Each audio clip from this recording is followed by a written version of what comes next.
Hi, and welcome to Long Live the Queen, where we talk about the women who made history. And by we, I mean the royal we, because it's just me.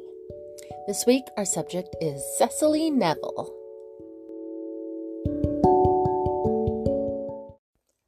Cecily Neville was born in 1415, the youngest of her father's 22 children. Yep, 22. That's not a typo. Her father was a regular fertile myrtle. She was the 16th child of her mother, so also quite fertile herself. Move over 19 kids and counting. Ralph and Joan were both on their second marriage. They had 14 kids together, plus Ralph's 8 previous children with his first wife, and Joan's 2 children with her first husband. Altogether, Cecily had 23 siblings, and she was the youngest.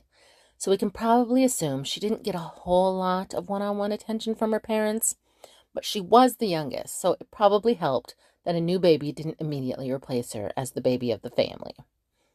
Her maternal grandparents were John of Gaunt and Catherine Swynford, making her the great-granddaughter of King Edward III, the goat of medieval royalty.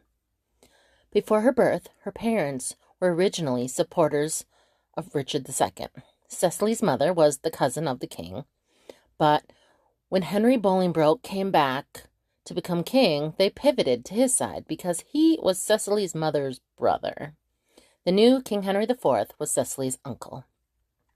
This helped Cecily's parents start to rise in power, and they had a lot of children to marry off. They used this new power to arrange advantageous marriages and positions for their children.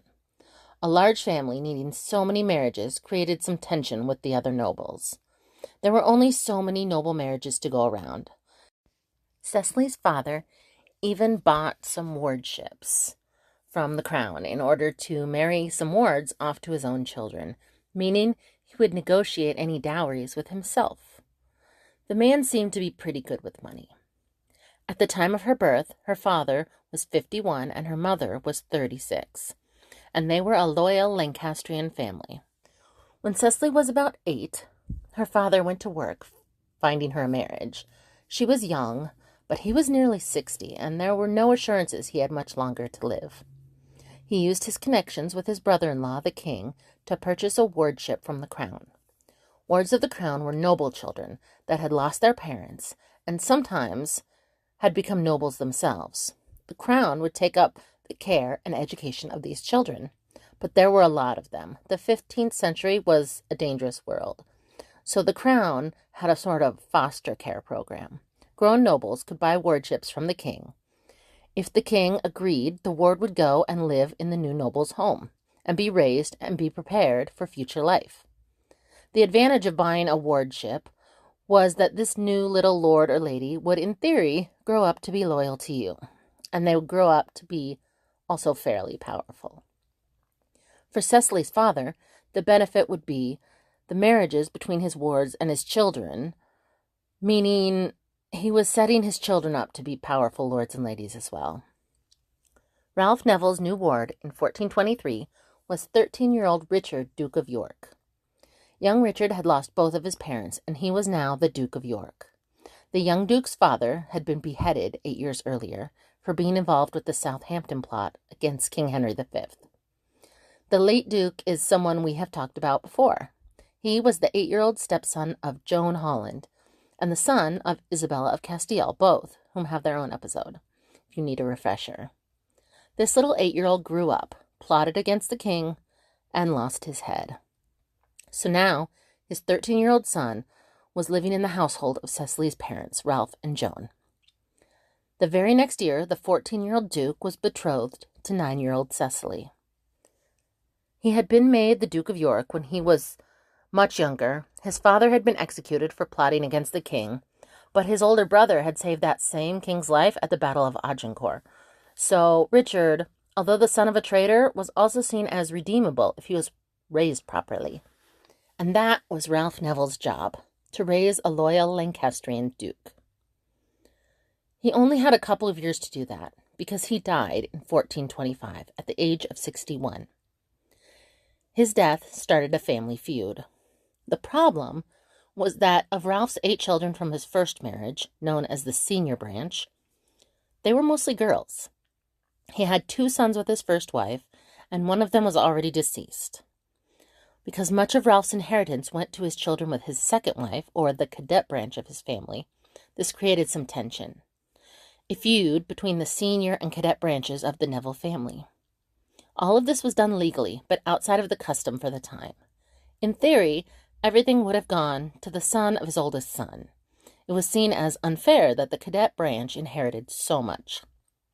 But the cadet branch of his family were the sons and daughters of the king's sister, so the king's nieces and nephews. They were the preferred children, and it created hard feelings that lasted for nearly 2 decades. It was called the Neville-Neville feud. Think Hatfields and McCoys. For now, though, Ralph left his wardship to his wife, hoping that she could finish the job of making her daughter a duchess. The teenage duke was pulled closer and closer into the Lancastrian family. They needed as many supporters as they could muster. King Henry V has died, and his baby had become king. That baby king was still only 3 when Ralph Neville died. 14-year-old Cecily and 18-year-old Duke Richard were married in 1429. That same year, young King Henry was 8, and he had his coronation. The Duke, and presumably his wife, attended the young king's coronation. Cecily was the new king's cousin. Her mother and his father were siblings. Over the next 6 years, the king's 2 uncles continued running the country. Cecily and Richard saw their stars rising. 10 years into their marriage, the couple had their first baby, Anne, probably named after her paternal grandmother. The fact that the couple went 10 years before having children leads me to believe that, for a while at least, it was a business marriage. After all, they had grown up together, knowing for most of that time that the plan was for them to marry. But it wasn't the choice of either of them. But 10 years into their marriage, when the couple was 24 and 28 respectively, they started having children. That was relatively late to start a family in the 15th century, but I can respect that the couple decided to grow up before they started raising other humans. The year after their first baby, Anne, was born, Cecily lost her mother. Cecily's mother was buried next to her own mother, Catherine Swynford. When I did Catherine Swynford's episode, I talked about how many of her descendants had important political roles in the future, our past. Cecily, her granddaughter, is one of those people. Cecily's mother, Joan, was the last parent the couple still had living when she passed. Cecily was a new mother. I have to imagine that to some degree, Cecily probably relied on her older sisters during this time, especially the following year when the couple had their second baby, Henry, who died shortly after his birth. We don't know why. They may not even have known. If you think about births today, they take many precautions. They do many tests, check on the baby's growth before and after they're born, and sometimes those tests catch something that is otherwise mostly undetectable. Babies are watched or put through treatments. One of my babies was born jaundice, and we knew what to do to help him because the doctors help us know. Lucky for our family, it was fairly minor and cleared up pretty quickly. In the 15th century, they just didn't know as much about health. They did their best with help from older, more experienced mothers. Little Henry's birth and death were documented, but that's about all. Babies died back then. On average, you had to assume that 1 in 5 of your children wouldn't survive to their childhood even. And at this point, Cecily and Richard only had 1 surviving child out of 2, and it was a girl. This would have caused worry. What if they never had any more that survived? They had no way of knowing. But the following year, they had another baby, a boy, Edward, 3 years younger than his older sister Anne. Whatever took little Henry wasn't a problem for baby Edward. He grew up to be strong, healthy, and tall. And, spoiler alert, the King of England. But we'll get back to that later. There was also some rumors of his true paternity. If he had been born on time, his father was away when he was conceived. But all it would have taken was for him to be born just a couple of weeks early, and the math adds up. These rumors were probably started later by his brother George. Sibling drama. Cecily and Richard didn't slow down. They started averaging a baby about every 18 months. Edmund was born the following year in 43, Elizabeth in 44, and Margaret in 46. The previous year, King Henry VI, the baby king, was now 24 and looking to end the 100 Years' War, started by his great-great-grandfather, King Edward III. As usual, a marriage to a French noble girl was their hoped solution. And in 1447, the couple's oldest daughter, Anne, was married. She was only 8 years old. Cecily and Richard married their 8-year-old daughter to 17-year-old Henry Holland. Her parents probably didn't see it as so different from their marriage when they had both been betrothed at 8 and 13. Henry Holland was a descendant of Joan, the Fair Maid of Kent, and her first secret husband, Thomas Holland. This was likely a political alliance marriage. The couple had their first and only baby, Anne, named after her mother, 8 years later, when the couple was 16 and 25. The marriage was not a happy one, and they did not live together most of the time. This political marriage had backfired. Henry was a staunch supporter of the Lancastrian royal family. Anne was a daughter of the Duke of York. If you know about the Civil War we are getting close to, the War of the Roses was between the Lancasters and the Yorks. So a Lancastrian groom and a Yorkist bride were fated to fail. The same year, little 8-year-old Anne was married. Her mother Cecily had a boy named William, but he too didn't survive his infancy. In just the following year, their newest baby John was born and also didn't survive. Cecily had never lost 2 babies in a row. For a while, she had been having successful births with surviving children. Her oldest daughter was off and married, now 9. At home, she had Edward, now 6, Edmund 5, Elizabeth 4, and Margaret 2. In 1449, it was a good year. The couple had another baby named George, probably named after St. George, the patron saint of England. This little boy did survive. He seems to have been a favorite of his mother's. Understandable, because he was the first baby to survive after she had lost 2 boys in a row. There will be some family drama later, and Cecily seems to have sided with her son George over her eldest son Edward. He was, after all, the miracle baby that survived when there were doubts. The year after George was born, Cecily had another baby, Thomas, who also didn't survive. Cecily and Richard had 10 children, but only 6 had survived, and this was harsh even for that time. On average, she should have only lost 2 babies, but Cecily had lost 4, all boys. I can't imagine what it would be like to lose 4 babies. This probably just added to her fondness of George. He was the only boy out of 4 in a row to survive. When George was 3, Cecily had another successful pregnancy. Richard was born. This little baby will eventually grow up to be king, just like his older brother. He has been said to not have a good relationship with his mother, but I don't think that was true. He wasn't George, but the bad relationship rumors seem to be because this baby Richard grew up to be the somewhat infamous king, King Richard III. And if you know very much about Shakespeare, he's definitely a villain. In Shakespeare, villains aren't liked, not even by their mothers. But I imagine his mother was fond of him. He had, after all, survived. And at this point, wasn't the villainous king we think of as Richard III. He was baby Richard, and the youngest surviving child of Cecily and Richard. They did have one more baby 3 years later, a little girl named Ursula, who also unfortunately didn't survive. In the time that the couple had been having children, the now adult Henry VI had grown up into an adult king, now married to a French noble girl, Margaret of Anjou. The Duke of York and the king had a bit of a falling out. When the king made his first council as an adult, he left Richard out completely. It was a bit of a snub. The king was now married to the niece of the King of France and working hard to make peace with France. Richard didn't really agree with all the concessions the council was making in order to appease the French, and he was appointed Lieutenant of Ireland. This was probably a job just to get him out of the way. His appointment was supposed to last for 10 years, meaning no other job would be an option for him until that time. They were living in Ireland. There was political unrest because some people thought King Henry was a weak king, favoring some of his nobles over others. Richard was one of the nobles who felt that he was shorted. He had been pushing to be named as King Henry's heir when he had no heirs. Richard had been the second cousin of King Henry's father. They were both great-grandsons of Edward III.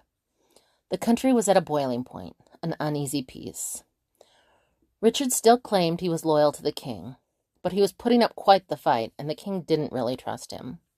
By the summer of 1453, Richard seemed to lose his struggle against the king and pledged loyalty to him, thinking he didn't really have a lot of other options. Henry did not want to make his father's cousin his heir. Even if he were to not have any children, he preferred to name one of his half-brothers his heir. The problem with that is that his half-brothers were not descended from King Edward III. They had been conceived when Queen Catherine had run off with her commoner boyfriend.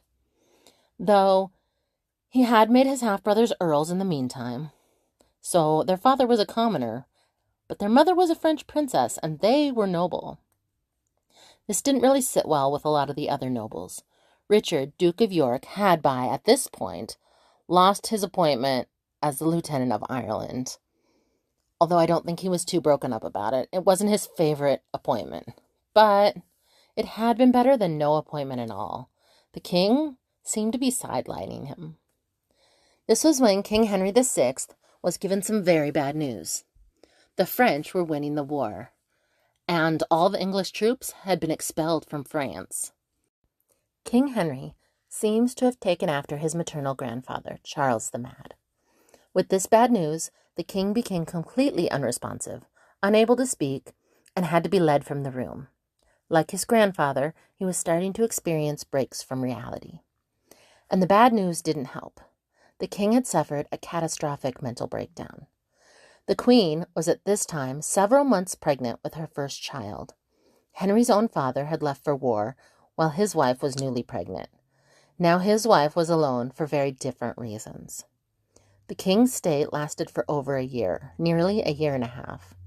The king had suffered a catastrophic breakdown. The queen and her baby, Prince Edward, named Edward probably to remind everyone of his noble ancestor, King Edward III. Someone had to rule the country, while the king was incapacitated.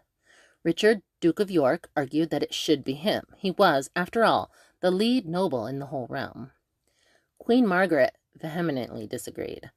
She didn't feel that herself, her son, or her husband, the mentally ill king, would be safe under the control of Cecily's husband, Richard. But just like with his grandfather in France, the king's mental state caused uncertainty about the future and left a fairly large power vacuum. A great council was created to decide what to do in the meantime. Richard, Duke of York, this time was included. He had been portraying himself as a reformer, claiming that he wanted to change England for the better. The council made Richard Lord Protector of the realm. It made sense. He was the great-grandson of Edward III, and one of, if not the very highest-ranking duke in the realm. By now, the year was 1455. The York children were now Anne, 16, and a mother in an unhappy marriage with a baby also named Anne. Edward, 13, Edmund, 12, Elizabeth, 11, Margaret, 9, George, 6, and Richard, 3. Unlike their older sister Anne, Elizabeth and Margaret were still unmarried at the ages of 11 and 9, respectively. And there were probably reasons for that. Cecily's oldest daughter had been married to a Lancastrian man, and the Yorks, as a family, were fighting against them for power. The future was uncertain, and they wanted to wait to marry off their additional daughters until they knew how things were going to shake out. Early in 1455, the king regained his senses after 17 months in his catatonic state. His son, who was born during that time, was now a year old. The king wasted no time reversing everything the duke had done in his mental absence. York and his allies raised an army to fight against the king and his allies and their army. The battle where they met was hardly a battle. York's army was vastly superior, with much more experience, and the king was captured. They didn't want the king to die because at this point he had a 2-year-old son who would then be king. And they had just gone through a whole time period of having a toddler as a king. Who would be the king then? But they kept him prisoner, and if they did that, they could control the government for him, claiming he was again mentally unwell. And that is what they did. Until the following year, when the king regained his senses again, and an uneasy peace was reached. The king agreed that the York faction would have a role in the government. Richard, Duke of York, was sent north to protect England against the Scottish King James II, the son of the Scottish king that had been held captive in England. As it turns out, the attempt to turn the Stuart family of Scotland into English monarchs hadn't worked out so well. Queen Margaret seemed to decide that around this time, her future was in her own hands.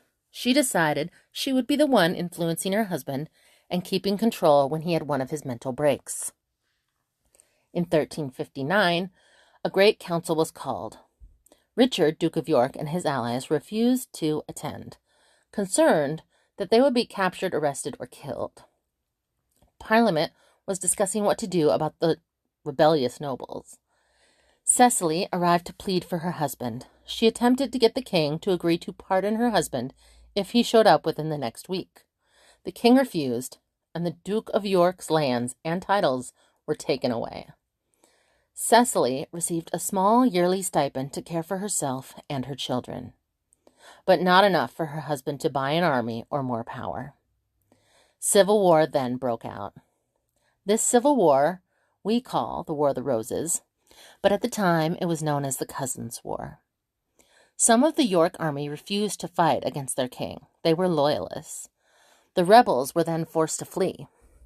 Richard, Duke of York, and his second son Edmund fled to Ireland, where he had previously been lieutenant, and his cousin and ally Warwick, along with Richard's oldest son Edward, fled to the still English-held Calais, of which Warwick was captain.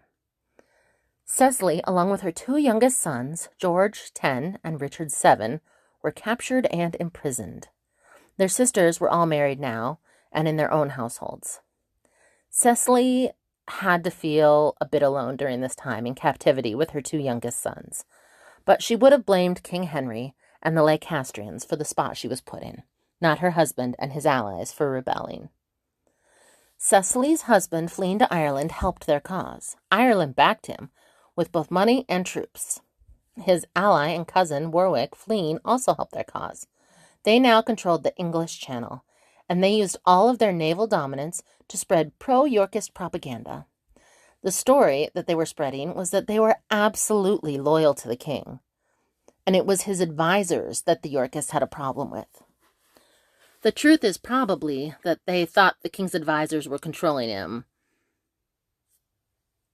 and that was probably at least partially true. The Yorkists wanted to be the ones controlling him, and currently it wasn't them. King Henry, or his advisors, declared York and Warwick traitors, because we don't really know who was making the decisions. Their lives were forfeit, and their heirs could not inherit anything. The king took all they had. This civil war was going to proceed to the very end. Warwick returned to England and held a decisive victory over the Lancastrian army, in the process capturing King Henry and taking him to London as a prisoner. Cecily and her boys were released, and she sent George and Richard to the Burgundian court for their safety. They were still children. They couldn't fight in the war, and their sister Margaret was married to the son of the Duke of Burgundy. Cecily's husband remained in Ireland for a few more months, but when he arrived back in England, he acted as if he were the king. He didn't have enough power to depose King Henry, but he did have enough power to again be made Lord Protector of the realm. He was also given the lands and income of the king's son Edward, now about 7, but not his titles. Cecily was now de facto queen, with her husband in charge of England. Queen Margaret was not taking the capture of her husband lying down. She was regrouping the Lancastrian army with the help from the new Scottish king, King James III. The Lancastrian and York armies met again, and this time Queen Margaret's Lancastrian army defeated Richard and his Yorkist army in the Battle of Wakefield. Cecily's husband Richard was killed in the battle, and his son Edmund, now 17, was attempting to retreat when he too was captured and executed. Cecily was now left with only 3 sons, Edward 18, George 11, and Richard 8. I can't imagine how stressful all of this time would have been for her. The head of Cecily's husband was put on a pike and displayed at York wearing a paper crown so that York could overlook York. Cecily's oldest son, Edward, was set on revenge for his father, and he set to work trying to finish the war started by his father and King Henry. Edward was able to win the war with the Lancastrians and was crowned king. Cecily was honored as the king's mother, and in her opinion, she was the Dowager Queen of England, because she had considered her husband, Richard, the rightful king before he died. The king is not dead, but long live the new king. Henry VI was the last Lancastrian king, and Edward IV was to be the first York king. Cecily had a rift with her son Edward when he married a woman who was part of a Lancastrian family. The new York king's in-laws had fought in defense of the old king Henry, the people who had killed her husband and her son.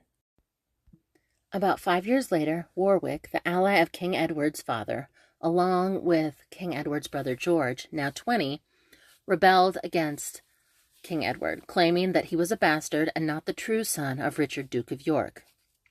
Cecily sided with Warwick and George, even though that would mean she would have cheated on her husband and had sex with another man while he was away. This seemed to be because she was still angry about her oldest son's Lancastrian in-laws. George and Warwick did not win this rebellion. Warwick then sided with the Lancastrians, his old enemies, because he was on King Edward's naughty list, and he didn't really have a lot of options. George and his mother begged the king's forgiveness. "We didn't mean to rebel. The evil Warwick tricked us." Warwick and Queen Margaret were able to rethrone King Henry VI for about a year. Not quite a year, but then lost it again to Edward. Cecily seemed to live out the rest of her life in relative peace. 2 of her sons became kings of England, and after that her granddaughter became queen. Cecily died in 1495 at the age of 80, very impressive for the 15th century. Most of her children predeceased her, with only her daughters Elizabeth and Margaret still living at her death. Her great-grandson, the future King Henry VIII, was 4 years old at the time of her death. She was buried near her husband and her son Edmund. And that is where we will leave it for this week. If it feels like I rushed through the second half of her life, that's because I sort of did. She stayed relatively low-key after all the drama in the first part of her life. But she will make supporting character appearances in future episodes. After all, 2 of her daughters-in-law and her granddaughter are all future queens and will get episodes as well. What did you think about Cecily? I have to be honest, in the past, I've judged her pretty harshly for the way she treated her son, the king, in the second half of her life. But when it's put in perspective with all of the trauma she experienced from the first half of her life, it's almost understandable. Cecily isn't my favorite, but she is the mother of the House of York, and they were able to take the crown from the House of Lancaster that ruled for 3 generations. I think that although she definitely had issues, she went through a lot, and it was really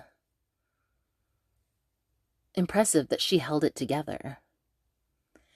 If it came apart at the end, she earned it. Only 7 of her 12 children survived past their infancy, and all but 2 died before her. She was a tough old broad. You can share your thoughts with me at longlivethequeenpodcast@gmail.com or on Facebook or Instagram at Long Live the Queen Podcast. Long live to all the queens out there, and until next week, bye.